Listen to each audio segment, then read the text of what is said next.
তো হে ভিউয়ার্স, কেমন আছেন সবাই? আশা করব সবাই ভালো আছেন। তো আজকে আমরা এক্সপ্লেন করছি রিস্টার্ট দ্য আর্থ মুভিটা। আর এই মুভিটা বানানো হয়েছে খুবই ইন্টারেস্টিং একটা গল্প নিয়ে। সো এই জন্য আমি বলবো ভিডিওটা শেষ পর্যন্ত দেখার জন্য, আর নয়তো অনেক কিছুই মিস করে ফেলতে পারেন। সো চলুন কথা না বাড়িয়ে শুরু করি আজকের ভিডিও। তো এই গল্পের শুরুতে আমরা দেখতে পারি একটা পুরো শহর ধ্বংসে যজ্ঞে পরিণত হয়েছে। আসলে পৃথিবীর বড় বড় বিল্ডিংগুলো যেগুলো একটা সময় আকাশ ছোঁয়ার চেষ্টা করতো, সেগুলো এখন ভেঙে চুরমার হয়ে মাটিতে পড়ে যাচ্ছে। আর এই শহরের মধ্যে এখন ময়লা আবর্জনা ছাড়া আর কিছুই ছিল না। আর সবচেয়ে ইন্টারেস্টিং ব্যাপার হচ্ছে এইটার পেছনের কারণ ছিল গাছ। তবে এগুলো কোনো নর্মাল গাছ ছিল না, এগুলো ছিল 40-50 ফুট উঁচু উঁচু বিশাল বড় বড় গাছ, যেগুলোর জন্য মানুষের মাথা নষ্ট হয়ে গিয়েছিল, মানুষের বসবাসের অযোগ্য হয়ে গিয়েছিল সমস্ত শহরটা। আসলে এগুলো খুব দ্রুত বড় হতো, যেইটাই কিনা ছিল এগুলোর সবচেয়ে ভয়ঙ্কর ব্যাপার। বর্তমানে এই গাছগুলো পুরো দুনিয়ার প্রায় 80% জায়গায় দখল করে ফেলেছে। এই জন্য মানুষজনের বসবাসের অযোগ্য হয়ে গেছে পুরো পৃথিবীটা। আর এর ঠিক 2 বছর পরেই আমরা দেখতে পারি ইয়ং নামের একটা মেয়েকে, যে কিনা তার কুকুরের সঙ্গে জঙ্গলের মধ্যে খেলাধুলা করার ট্রাই করছিল। তবে তখনই তার বাবা ইয়াং এখানে চলে আসে, আর সে তাকে নিয়ে সোজা বাসার দিকে ব্যাক করার ট্রাই করে। আসলে যেহেতু এখন সন্ধ্যা হয়ে যাচ্ছিল, এই জন্য সূর্য ডোবার পরে বাইরে থাকাটা একটা ভয়ঙ্কর ব্যাপার ছিল। এই জন্যই সে তার মেয়েকে সেভ করার জন্য বাসায় নিয়ে যাওয়ার ট্রাই করছিল। তবে যখন তার কুকুরটা এখান থেকে দৌড়ে জঙ্গলের মধ্যে পালিয়ে চলে যায়, তখন সে তার বাবার কাছে রিকোয়েস্ট করে কান্নাকাটি করে সে নিজেও কুকুরটাকে ধরার জন্য জঙ্গলের মধ্যে দৌড় মারে। এখন ইয়ানের কাছেও তার মেয়ের পেছনে দৌড়ানো ছাড়া অন্য কোনো অপশন ছিল না। এই জন্য সে দৌড়াতে দৌড়াতে তার মেয়েকে ফলো করা শুরু করে। তবে তার মেয়েও দৌড়াতে দৌড়াতে একটা জায়গায় চলে আসে। তবে সে তার কুকুরটাকে এখানে আর খুঁজে পায় না। কিন্তু এখানে সে তার সামনে একটা ভয়ঙ্কর গাছ দেখতে পারে, যেই গাছটা কিনা চারপাশে ভয়ঙ্কর রকম করে ডানা ছড়িয়েছিল।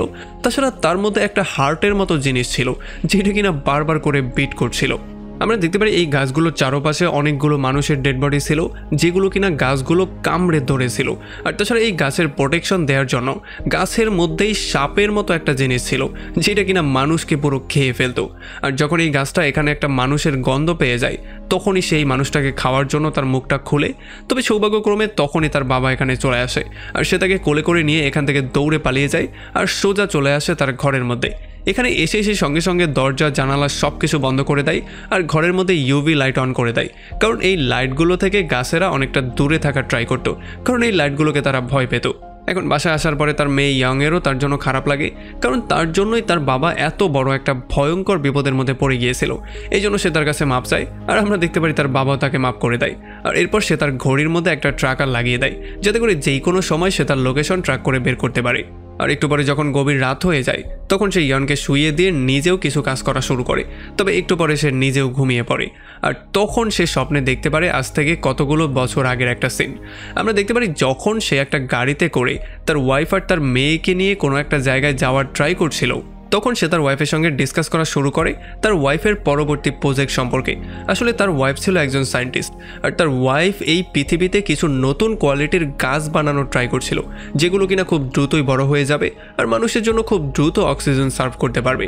আসলে এই প্রজেক্টটা এই জন্য নেওয়া হয়েছিল কারণ পৃথিবীতে গাছের সংখ্যা অনেকটা কমে গিয়েছিল, আর অক্সিজেনের মাত্রা অনেকটা কমে গিয়েছিল, যেই জন্য মানুষের পৃথিবীতে সার্ভাইভ করাটাই ডিফিকাল্ট হয়ে দাঁড়িয়েছিল। এই জন্যই সায়েন্টিস্টরা মিলে নতুন এই প্রজেক্টটা হাতে নিয়ে যেই কোনো ওয়েতে পৃথিবীকে সেভ করার ট্রাই করছিল। তবে তখনই তার ওয়াইফের ল্যাপটপের মধ্যে একটা ভিডিও কল চলে আসে, যেখানে তার একটা সহকর্মী এই গাছগুলো থেকে তাকে সাবধান থাকার জন্য বলছিল।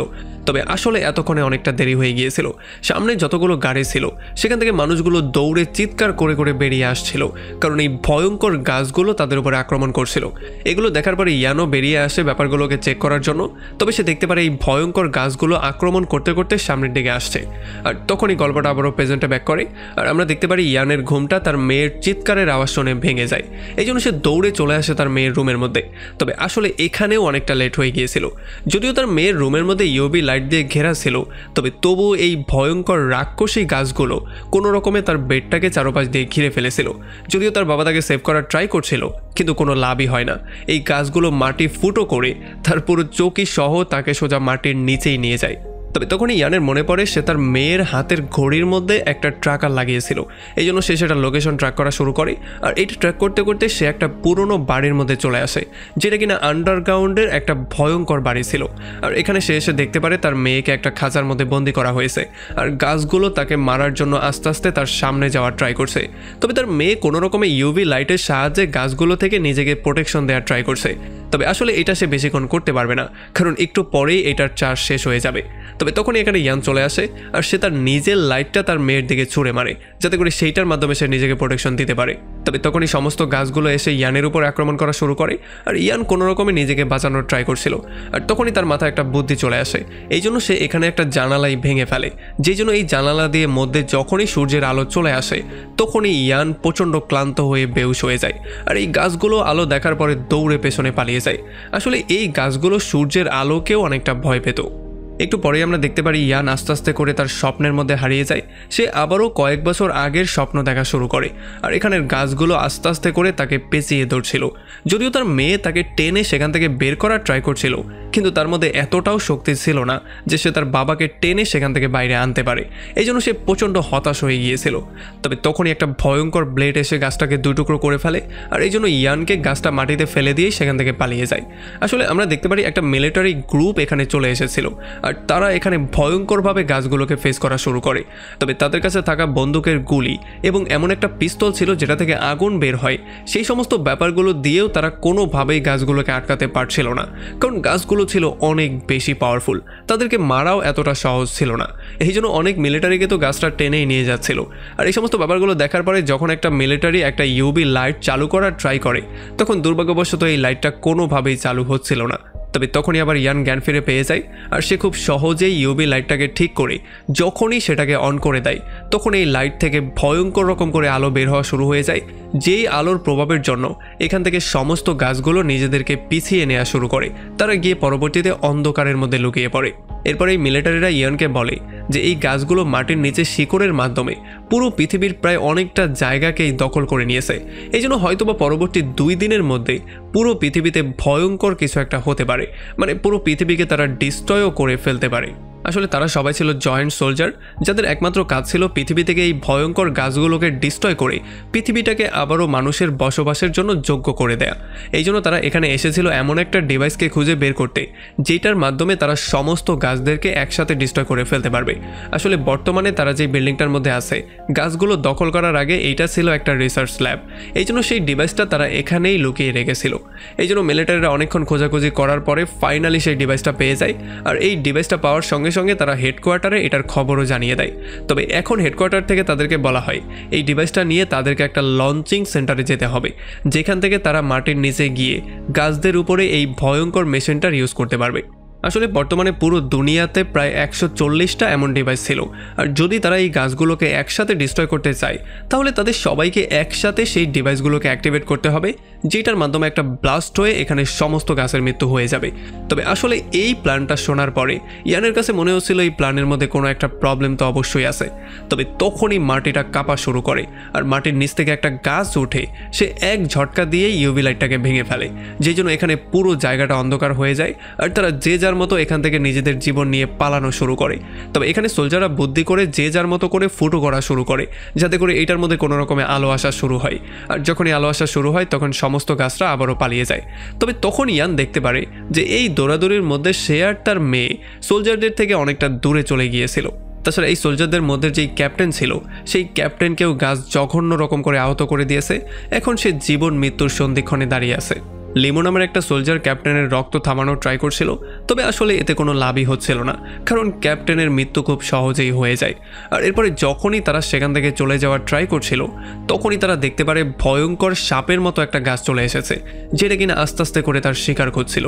যদিও এটাকে মারার জন্য ইয়ান একটা লোহার টুকরা নেয়, তবে তখন লিমো তাকে থামিয়ে দেয়, কারণ এই গাছটা ছিল আসলে অন্ধ।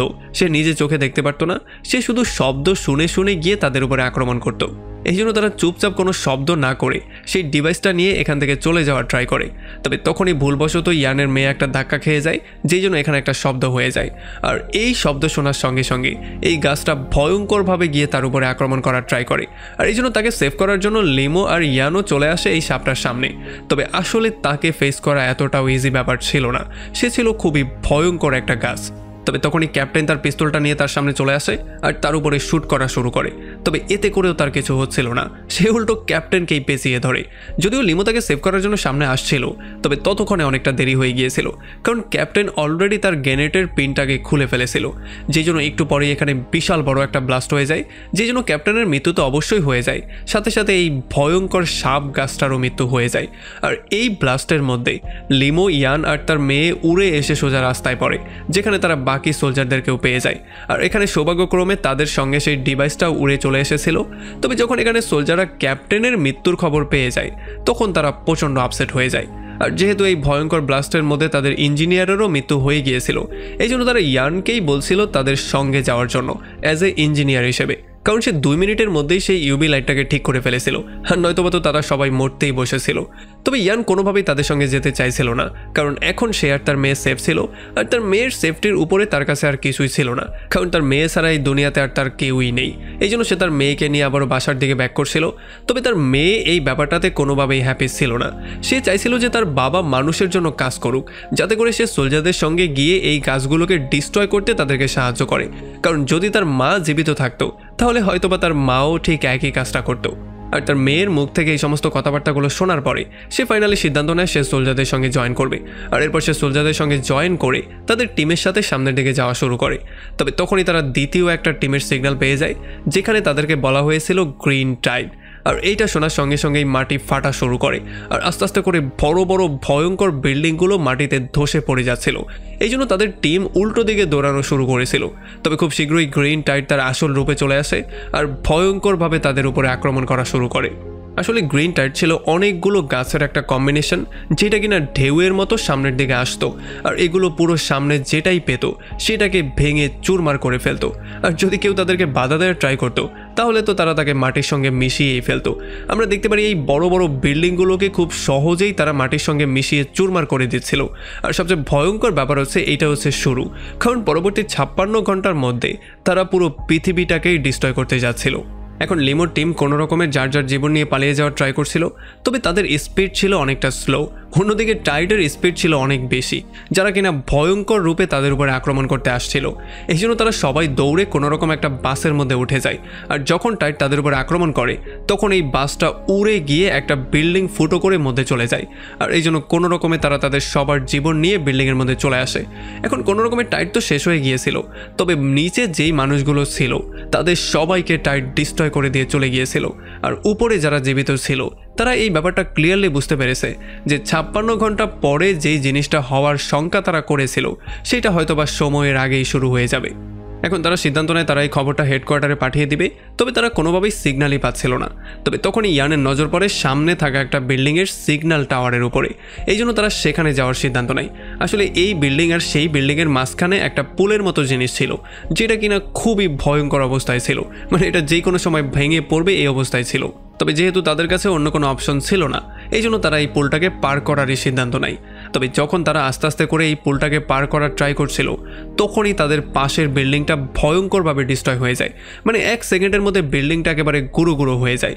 যদিও তারা কোনো রকমের জীবনে বেঁচে যায়, তবে এই বিল্ডিংটা ডিস্ট্রয় হওয়ার জন্য এখানে পুরো ধুলো বালুতে ভরে যায়, আর পুরো জায়গাটা অন্ধকারের মতো হয়ে যায়। আর এই ব্যাপারটার জন্যই ইয়ানের মেয়ে পা পিছলে সোজার নিচে পড়ে যায়। তবে এই টিমের যে নতুন ক্যাপ্টেন ছিল, সে রশির সাহায্যে উড়ে গিয়ে কোনো রকমে তার মেয়েকে ক্যাচ করে। আর তখন ইয়ান এই রশিটা ধরে কোনো রকমে তাদেরকে টেনে উপরে তোলার ট্রাই করছিল। তবে এই রশিটাও ছিল খুবই দুর্বল, যেটা কিনা তাদের দুজনের ভার সহ্য করতে পারছিল না। আর এটা যে কোনো সময় ছিঁড়ে তাদের দুজনেরই মৃত্যু হতে পারত। এই জন্য ক্যাপ্টেন ইয়ানের মেয়েকে সেভ করার জন্য ফাইনালি নিজের জীবনটাকেই স্যাক্রিফাইস করে দেয়। এটার জন্য যদিও লিমো প্রচণ্ড আপসেট হয়ে যায়, তবে এখন তার মরার পরে লিমো হয়ে যায় এই গ্রুপের নতুন ক্যাপ্টেন। এরপরে যতক্ষণে ইয়ান তার মেয়েকে টেনে উপরে তুলে, ততক্ষণে ব্রিজটা পুরো ভেঙে পড়ে যাচ্ছিল অবস্থা। আমরা দেখতে পারি সমস্ত সোলজাররা দৌড়ে কোনো রকম ওই বিল্ডিংয়ে চলে যায়। আর একেবারে শেষ মুহূর্তে ইয়ান তার মেয়েকে নিয়ে দৌড়ে বিল্ডিংয়ের মধ্যে চলে আসে। আর এরপর ইয়ান এখানের সিগন্যাল টাওয়ারটাকে ঠিক করে। আর তখন লিমো এই সিগন্যাল টাওয়ারের সাহায্যে ফাইনালি তার হেডকোয়ার্টারের সাথে কানেক্ট করে। আর বাকি যে 140টা ডিভাইস ছিল তাদের সদস্যদের সঙ্গেও তারা একসাথে কানেক্ট করে। আর তখন এখানের সমস্ত সোলজাররা এবং এই সমস্ত গ্রুপ মেম্বাররা একটা ভয়ঙ্কর নিউজ পেয়ে যায়। তারা জানতে পারে যে পরবর্তী 56 ঘন্টা পরে যে ভয়ঙ্কর গ্রিন টাইডটা তাদের উপরে আক্রমণ করার কথা ছিল সেটা তাদের উপরে মাত্র 4 ঘন্টা পরেই আক্রমণ করতে যাচ্ছে।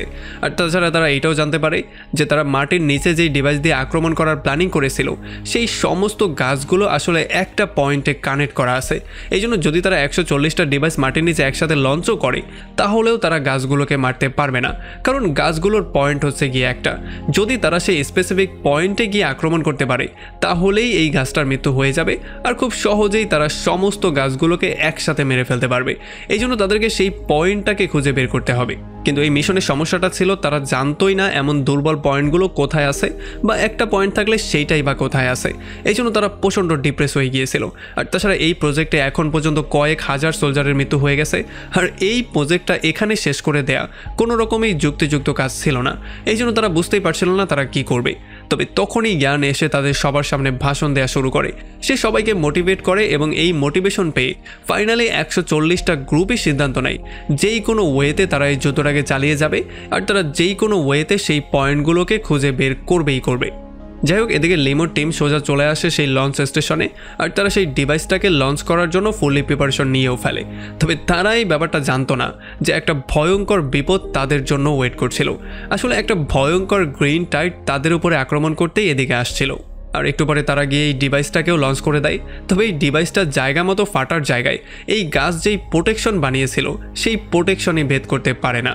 আসলে বাকি টিমগুলোকেও এই একই সমস্যা ফেস করতে হচ্ছিল, এই জন্য তারা সবাই আবারও হাল ছেড়ে দিচ্ছিল। তবে তখনই ইয়ানের মাথায় একটা বুদ্ধি চলে আসে। সে তাদের সবাইকে বলে যে আমাদের এই লঞ্চ স্টেশনের এনার্জি আমাদের পাশেরই ভলকানোর জিও থার্মাল এনার্জি থেকে সৃষ্টি হয়। সো যদি আমরা একসাথে সমস্ত থার্মালগুলোকে বন্ধ করে দিই, মানে সমস্ত লাভাগুলোকে একসাথে বন্ধ করে দিই, তাহলে এগুলো সব এক জায়গায় চলে আসবে। আর এই সমস্ত লাভাগুলোকে এক জায়গায় করে এই গরম গরম লাভার পাওয়ারের ইউজ করে আমরা চাইলে সেই প্রোটেকশন লেয়ারটাকে ভেঙেও ফেলতে পারি।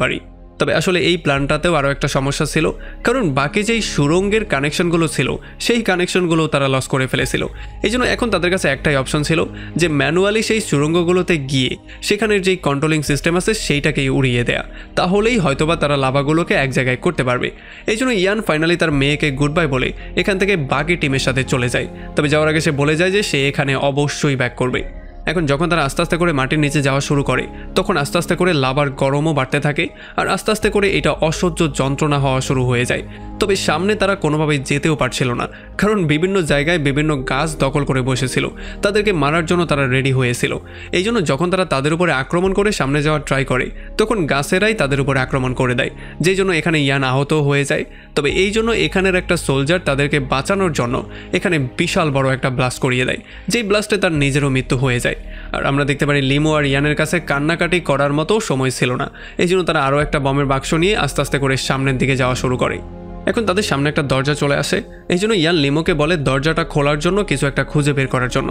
আর যখনই লিমো দরজাটা খুলতে কিছু আনতে যায় তখন ইয়ান এদিকে দরজাটা খুলে ওই পারে গিয়ে সোজা দরজাটাকে বন্ধও করে দেয়। আর তখনই লিমো বুঝতে পারে ইয়ান আসলে নিজের জীবনের ঝুঁকি নিতে যাচ্ছে, এই জন্য সে ইয়ানকে বারবার করে দরজাটাকে খোলার জন্য বলে। তবে ইয়ান তার সিদ্ধান্ত নিয়েছিল সে কোনোভাবেই আর দরজা খুলবে না, মানে সে লিমোকে কোনোভাবেই মধ্যে আসতে দিবে না। এই জন্য সে তাকে বলে যে আমার মেয়ের খেয়াল রেখো, এইটা বলেই সে মধ্যে চলে যায় সেই লাভাগুলোকে এক জায়গায় করার জন্য। তবে তখনই বাইরে ভয়ঙ্কর রকম করে মাটি ফাটা শুরু হয়ে যায় আর সব কিছু কাঁপাকাঁপি শুরু হয়ে যায়, কারণ সমস্ত গাছগুলো একসাথে পৃথিবীর উপরে আক্রমণ করা শুরু করে দিয়েছিল। আর এই সমস্ত ব্যাপারগুলো দেখার পরে সবারই মনে হচ্ছিল যে হয়তোবা তাদের শেষ সময় চলে এসেছে, যেই কোনো সময়ই তাদের মৃত্যু হয়ে যেতে পারে।